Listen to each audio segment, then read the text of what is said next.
The Indian Origins of Queen Heo Hwang-ok, Reassessing Tamil Connections in Early Korea.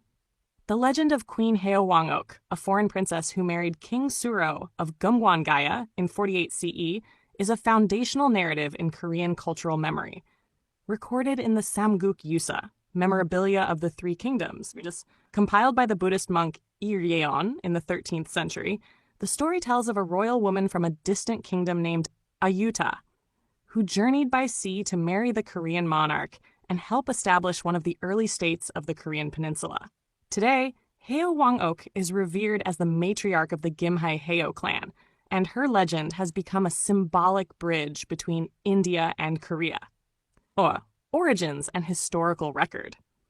The Samguk Yusa describes how King Suro, having established his rule in the region now known as Gimhae, received a divine message instructing him to await a bride sent from a distant land. Princess Heo, described as the daughter of a king from the country of Ayuta, arrived with a fleet bearing precious gifts, Buddhist scriptures, and a royal retinue. She married King Suro and bore 10 children. 2 of her sons are said to have adopted her surname, founding the Heo lineage, which remains influential in Korea today. While the historical accuracy of the Samguk Yusa remains debated, the narrative is deeply entrenched in Korean cultural tradition. The tomb of King Suro and Queen Heo in Gimhae, along with annual commemorations and genealogical records, attest to the enduring legacy of this royal union. Ayuta, Ayodhya or ancient Tamilakam, central to the debate is the identity of Ayuta. For many years, Korean and Indian scholars assumed it referred to Ayodhya in Uttar Pradesh, a city sacred in Hindu mythology and home to the epic hero Rama. This view has led to growing diplomatic and cultural ties between Ayodhya and Gimhae.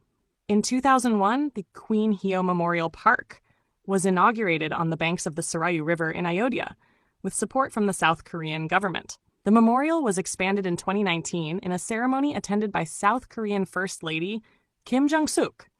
However, a compelling counter-theory suggests that Ayuta may have been located in Tamilakam, the ancient Tamil-speaking region in southern India.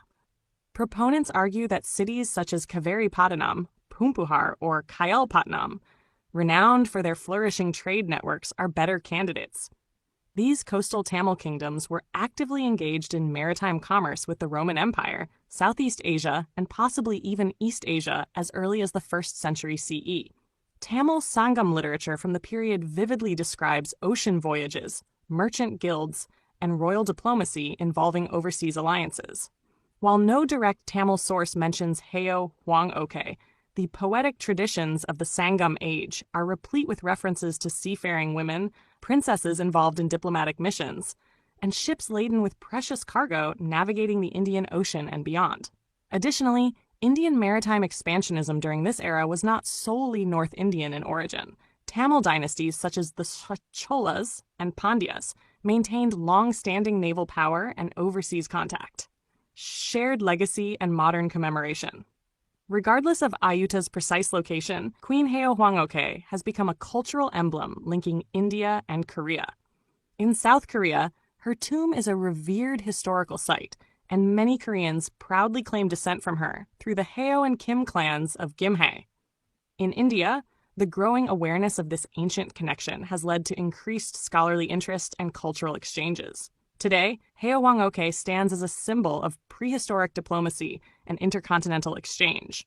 Her tale, though shrouded in legend, illustrates the possibility of contact between ancient India and Korea, centuries before the rise of European colonial routes. Whether from the plains of Ayodhya or the ports of Tamilakam, the story of this Indian princess continues to captivate the imagination and foster a spirit of kinship between two ancient civilizations. The primary historical source for the story of Heo Hwang-ok is the Samguk Yusa, compiled in the 13th century by the Korean Buddhist monk Iryeon. For English translations and scholarly interpretation, see Ha Tae-hung's translation of Samguk Yusa, Legends and History of the Three Kingdoms of Ancient Korea.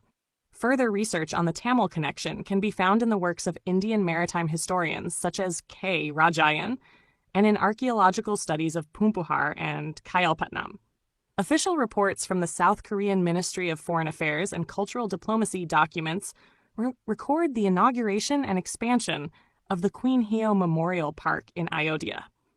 For broader context on Indian-Korean historical relations, consult the Journal of East Asian Cultural Interaction Studies and relevant proceedings of the Indian Council for Cultural Relations, ICCR.